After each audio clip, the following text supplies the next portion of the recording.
we already have questions in the chat. I just got my first ever super chat, which hey, I there you go. don't have a special sound for because I never get them. But thank you, Formula 44448888 for my very first super chat. I'll go ahead and ask that because I don't know if they disappear or what. So we'll ask this question. We'll do shout outs and call outs, and then we'll get into the Cowboys stuff that we're going to talk about. But they said BB, which stands for Bryan Broaddus. Yeah. When do you think 88 and 4 gets done? Those contracts is what it looks like they're asking about.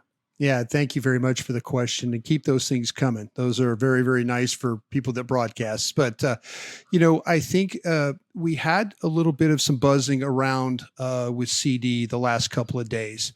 And I'm sure you and I are going to get into the comments that Jerry Jones made. And yes. So, I'll leave that for when you want to get to that. Well, what I do know is when you're here in Oxnard and around the people who are involved, you hear whispers. You kind of say, okay, well, this is a good, this is a bad. Oh, this looks like it's not going to work. And a lot of people are whispering about this particular contract with Ceedee Lamb. Those conversations seem to be leaning towards the number appears to be agreed on. Mm. How it's structured is now the sticking point with the parties. Again, this is coming from folks that I bump into, and they're nice enough to share a little information to try and give me a little clarity. So when I'm doing, your podcast or working with Vach or working on 105.3 The Fan, that maybe I have a little bit better understanding of what direction. But it sounds like to me that they have an idea on those numbers, just how they structured. This is what's really been unfortunate for the Cowboys, that most teams get their contracts staggered, and especially their star players, and they don't all come at once. Now, people will say, well, hey, Broaddus, they brought this on themselves. They could have had this done. You're absolutely right. You're absolutely right about that.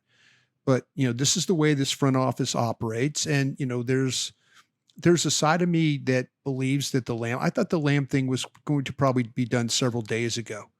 And now with Jerry, and whether again, I'll get in that later when you ask me that question, but hopefully the things that I'm hearing are going the right way with Ceedee. I know the conversation with Jerry didn't sound very positive, but it sounded like to me, talking to people, they were going in the right way with some stuff.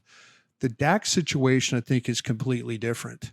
And it's completely different because there's a side of me that believes that they're going to let him play this contract out.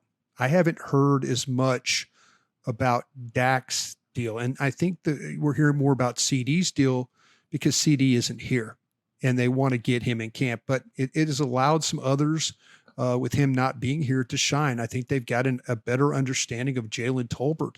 He's been outstanding in this camp. So they've had some receivers that have stepped up. Do they want Ceedee Lamb here? Absolutely. But I do feel like, though, that if they can get the structure correct or to the liking of both parties, then you're going to see this contract get done. With Ceedee, I kind of figured that the structure might be one of the holdups. Just when you listen to Jerry Jones and the way that he talks about the salary cap, yes, they do sometimes talk about the pie, which gets on people's nerves. Right. Absolutely. But Jerry himself also talks a lot about just dead money and how past deals are affecting their ability to negotiate current deals. And you start to get the idea that, okay, they're trying to figure out how to set this up in a way that they don't keep, I guess, kicking themselves the same way that they've done, or the same way it sounds like they've done in the past. So I really do hope they can work that out. And Jazz, there's a lot of information out there that, and there was an article in The Athletic that was recently written about Dak. Well, it broke down all three of the contracts that were pending when you look at Dak, Ceedee, and then potentially Micah Parsons. So the Dak one, there was and I asked somebody in the know, I go, wait a minute, if you let this contract run out, $26 million of dead money goes away? And this guy said, no, that's not factual. This is the problem that we run into, Jazz. This is the problem. that we're trying to be first. We're not trying to be right. We're trying to get information out there, but there's a lot of false information about how these deals are structured, how the collective bargaining agreements work. There's a lot of things that guys and gals put out there that fans digest. I mean, there's fans that right now are watching us on a Saturday night because they want to learn about their football team. They want to learn about things. And, I feel like, hey, try and bring that to, as much reality and as much knowledge to the game as I can. I don't know everything about the cap, but I ask questions to the people that do. And, when you're all of a sudden, I'm like, $26 million goes away that doesn't sound right. So what do you do? You ask a question. I mean, they're looking at $40 million of dead money is what they're looking at. Money doesn't go away. That's going to be part of what they do. So, people read that, they trust the author of it. They're all saying like, wow, I heard 26 million if they let it. No, it's not true. So now you got people that are confused. And I think with these contracts, it's such a big business as far as these players. And I applaud the players for trying to get what they can. When you look at Dak, it's one of the top quarterbacks in the league. Look at Ceedee, it's one of the top wide receivers in the league. The Cowboys are very fortunate that they have both of these guys, but I think that they're going to have to make a decision, and they're clearly going to make a decision. I think they're going to get the Ceedee one done. I don't know about the Dak Prescott, but I haven't heard anything different. I've heard things that, okay, where's the progress? Well, there's not really any progress right now. Do we want to get it done? Sure. How bad do you want to get it done? We'll see. But there is legitimately, Jerry's talked about not a sense of urgency, but people in the know that I'm talking to, and here's Jerry Jones, the owner, he says what he says. He is getting to see his wide receivers practice without CeeDee Lamb out there, but he's also, he's also got his cap guys working on getting this deal done. So that's where we're at right now. Well, that is all great info. Thank you so much for sharing. And we're going to put a pin in that. We are going to come back to that, guys. And then Clement has a 2-part comment. Okay. He says, positive that they have the number talking about the contracts with Ceedee, but the structure of the contract is the problem. As for Dak, I'm surprised that they will let him play the final year of his contract so Dak can bet on himself and become a free agent in 2025 free agency. Yeah. I know that he hasn't delivered in the playoffs, but it is also the offense and defense that have led the team down in the playoffs. So I'll comment on that real quick. Please do.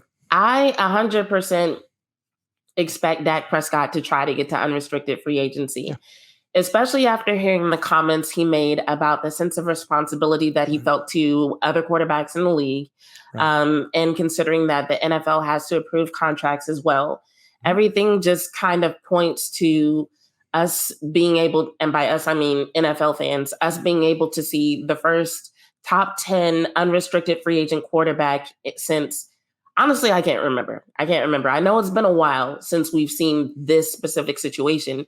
So when it comes to the market for the quarterbacks in Dak's bracket, like, we really don't know what that looks like. And so if he really does feel a sense of responsibility to other guys in his position in the league, it only makes sense that he would step out there and be like, okay, let's see what this market is really like for people who perform the way I perform, which, despite what people say, is pretty good. I mean, you don't end up like as the runner-up in MVP conversations if you're trash. Yes, he's had disappointing moments. Yes, the playoffs were disappointing, but like, let's not act like that negates everything else that he's capable of. Right. I'm going to guess Kirk Cousins was the first one that we saw that went from Minnesota.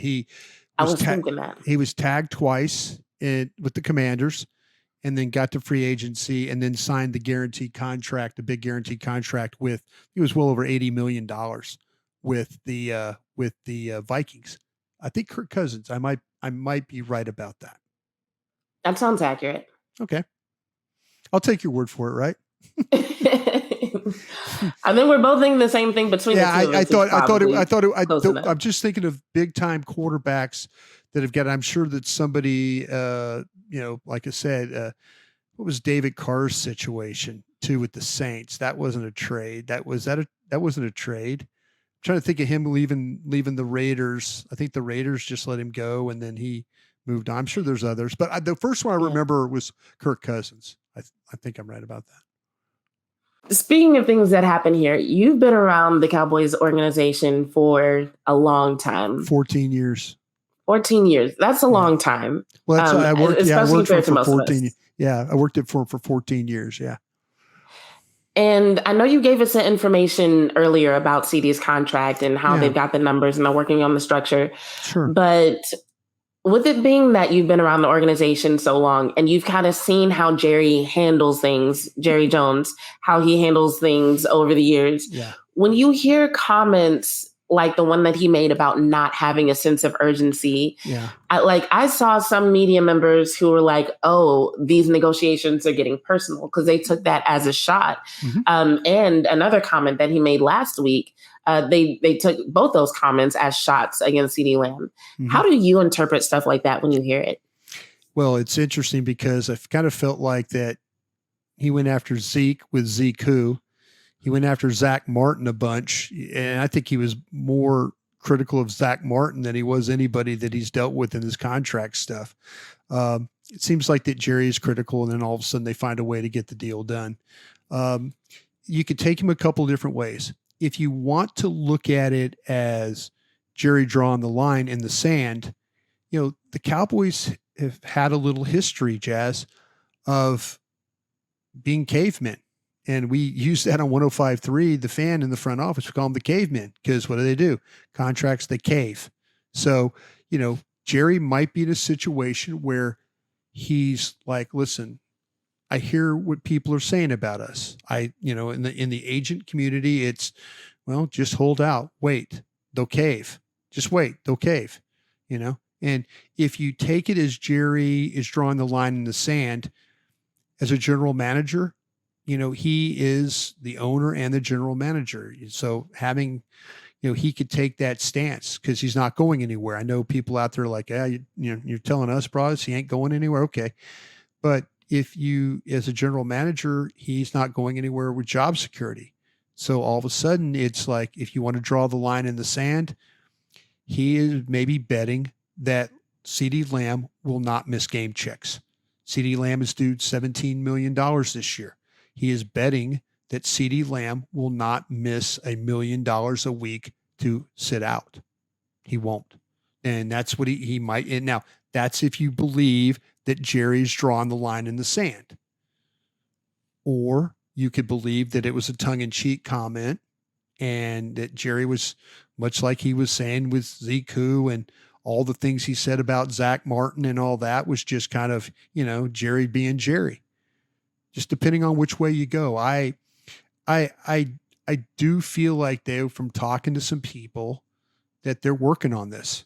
That encourages me. If I was a Cowboy fan, that would encourage me. If the things I'm hearing are that numbers seem to be in place, but how we structure. I think it's important for all their contracts. They're going to have a huge outlay of contracts these next 3 that they do. And then think about Tyler Smith coming up and others. They've got to figure out how to get these things staggered where they just don't, where the outlay is just not so much, where they can, they can kind of figure those things out. So I've worked with Jerry for a long time, and this might be one of those times where you could say, yeah, it's tongue in cheek, but I also feel like there's a side deep down side. He's tired of Bryan Broaddus in the media saying, well, the cavemen are going to cave again. Get ready. Cavemen. People act like that players in front office and stuff don't hear what we're saying. Trust me, someone's watching your podcast right now. Someone will be watching your podcast with, as we talk about these things. I believe it. Especially with you talking about contracts and about what to expect tomorrow. Yeah, there's definitely somebody who's watching. I can't tell you how many times I've been on the radio and said something on 105.3 The Fan, and I get a text message from somebody just after I said it. They listen. They listen. They pay attention. If a player ever tells you, I block it all out. No. Dak Prescott, there's a side of me that believes that maybe Dak Prescott looks at this situation and he goes, I'm tired of waking up every morning and seeing my face on ESPN to start the day. In a way of this, and then the next show after that, and then the next show after that, and then I turn it on Fox, and then they're talking about me still. I think that, to me, we're all human. Nobody wants to hear anybody say anything bad or negative about us.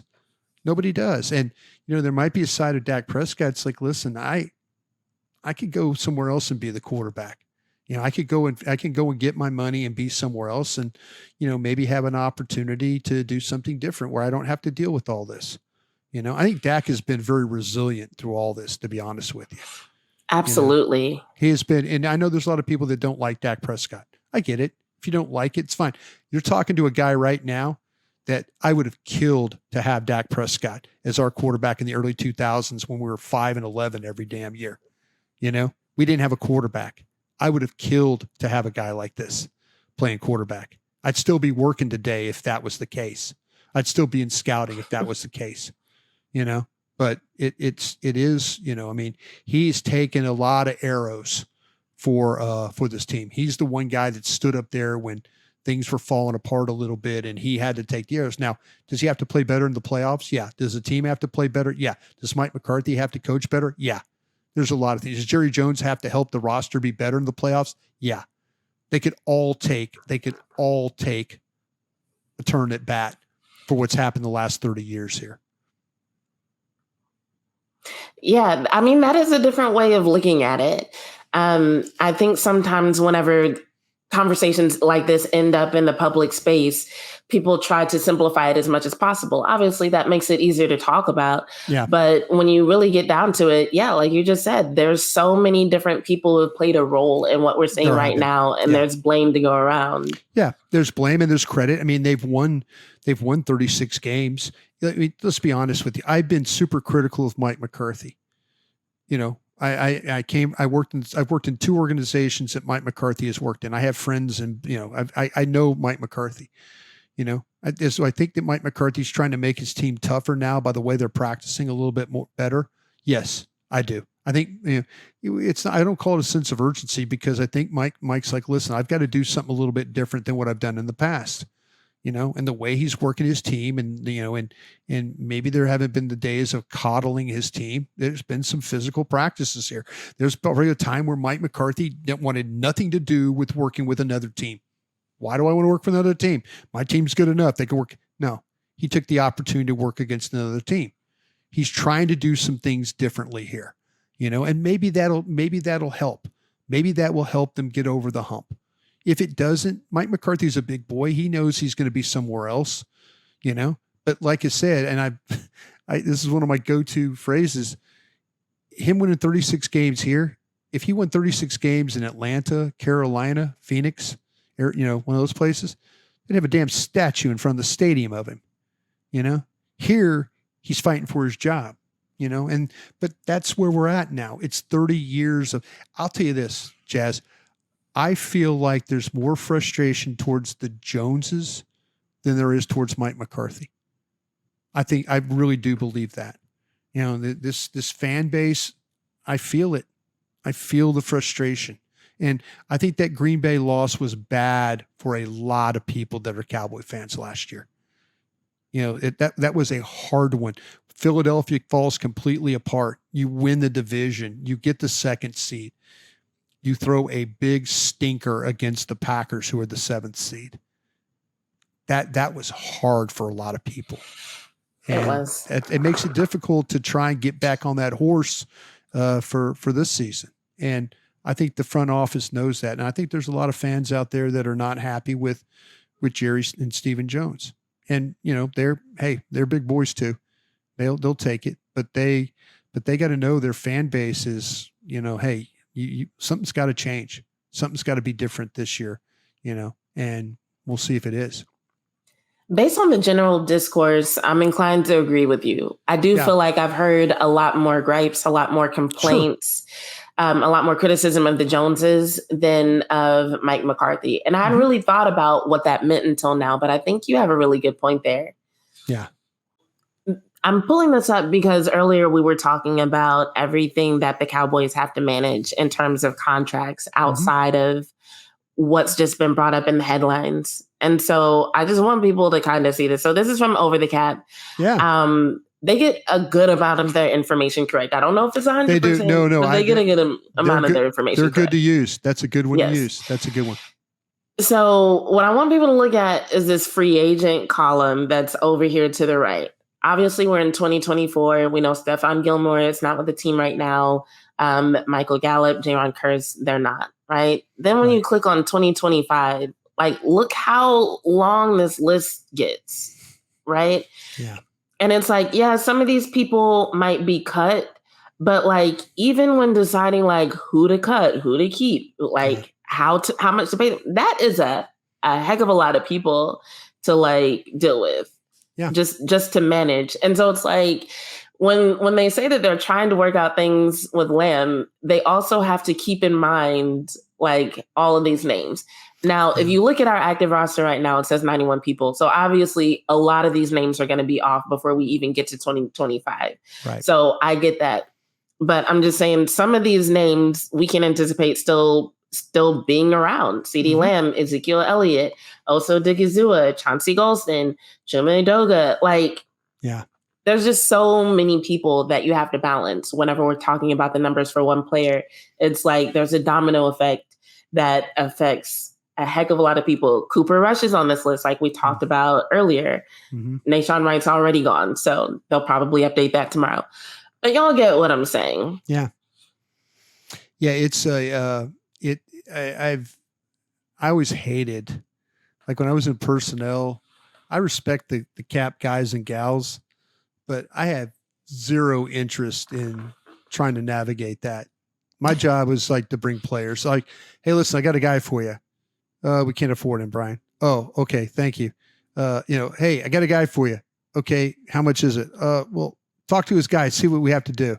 I was always the guy that was like, I was just sit in my office and watch film and talk about adding players. And then, and then it would be like, no, we can't do this, or we can't, or yeah, we can do this, or we can structure it this way. And so I admire the guys and gals around the league that do the cap stuff, because just what you showed our audience there, they have spreadsheets of that.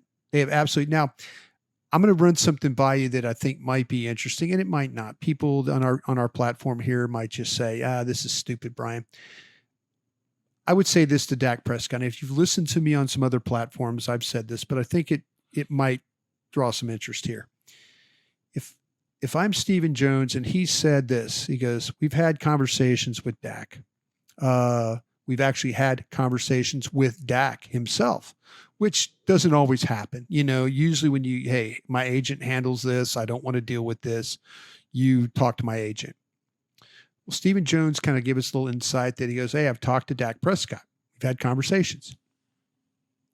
This is what I would do if I was Stephen Jones.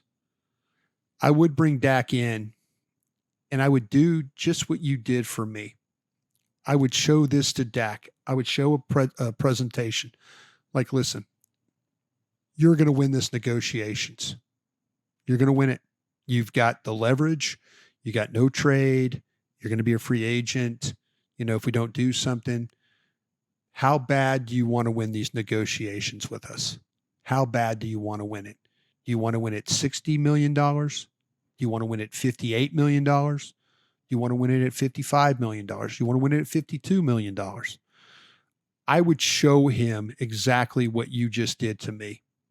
I would show him the team and how it's going to look while he's the quarterback of it at his current number.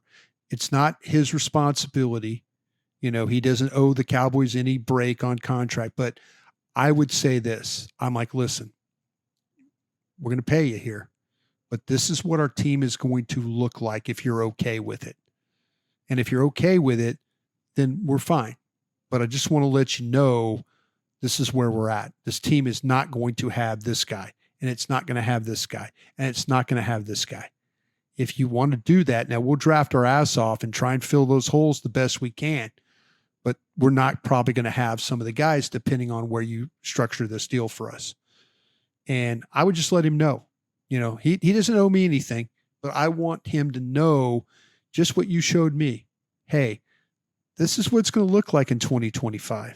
This is what it's going to look like in 2026. This is what it's going to look like in 2027. This is how we're going to be structured. And, we project the cap to do this and, player salaries to do this. But I would point it out to him and just say, if you're comfortable with this, here we are. If you want to give us a break on something, here we are. This is what our team can be. Or if you don't want to give us a break, well, this is what our team is probably going to look like. And maybe give him a little bit better understanding of where we're at. And he could say, screw you guys. I'm going to go and sign with the Tampa Bay Buccaneers for $60 million, and I'm not going to worry about this anymore. I'm going to go to the New York Giants and sign for $60 million. I'm not going to worry about this anymore. I'm going to go to the Vegas Raiders for $60 million. I'm not going to worry about this anymore. But I would, if I was Stephen Jones, I would try and talk to him in that way. Just let him know, hey, you won this, but this is what we're going to be when you sign, and see what he says to that. It might make his decision even like, well, I don't want to be a part of this. And then, okay, Stephen can go, well, okay, then we're going to have $40 million of dead money next year. And then we're going to have to do something else. We'll figure it all out from there. If he doesn't want to be here anymore. I mean, he doesn't have to tell you that, but you can maybe tell by his reaction, whether he's like, I'm not interested in your problems in 2025 and 2026 and 2027. Not interested. And that would probably tell you that, okay, we're not going to get this guy back is what we're going to do. Might help you a little bit making plans going forward. From that perspective, I think we can say that however this gets handled will tell us a lot about who Dak Prescott is as a person and what he values. You know what? He's dad now. He's got a family. He takes care of his family off the field, in a lot of ways. He's got a lot of really good side hustles he does. He's a squeaky clean guy in a lot of ways. People like being around him. He stands up there and takes all the arrows when the arrows are fired in his direction. He's holding all the cards right now. He really, really is holding all the cards. And so the Cowboys, they could be in a situation where they're like, well, we're just going to let this play out and we'll see how bad he wants to be here. After the season's over. They've got till I think March 12th, 13th before the league year starts. They could probably try and get something done before then. If not, then where you and I are going to be talking about a different quarterback during the draft, or we'll be talking about signing Trey Lance or something like that. Oh, goodness. I'm not looking forward to either of those conversations. Did it make sense that bringing Dak in? It did. And I was actually wondering, as you were saying it, I was like, I wonder if maybe they've done that already. I would wonder it too. It makes me wonder, is Dak already aware? Yeah, that's what I don't know. I would try. Dak, like I said, Dak is holding all the cards. But if I was Stephen Jones, I would tell him okay, you're going to win. You're going to win this negotiations, but here's how we have to do it. And we talked about structure. We talked about structuring deals. If you tell me that I could structure it this way, maybe we can save some of these guys. Maybe I'm not going to lose some of these guys. Maybe I could help you. I'm going to draft for you. I'm going to try and help you that way, but maybe you can help me. But I just wonder, I just feel like, to me, Steven's really got, if you lay your cards on the table and tell him okay, fine. If you want to be here, you want to win it. How bad? Sure, I could pay you $60 million, but I'm just giving an idea what this team is going to look like when I pay you $60 million. I think that's a partnership right there. That is a partnership. So I interrupted you. You had a question for me, or you had a comment. No, you're good. I'm actually following up on what you said.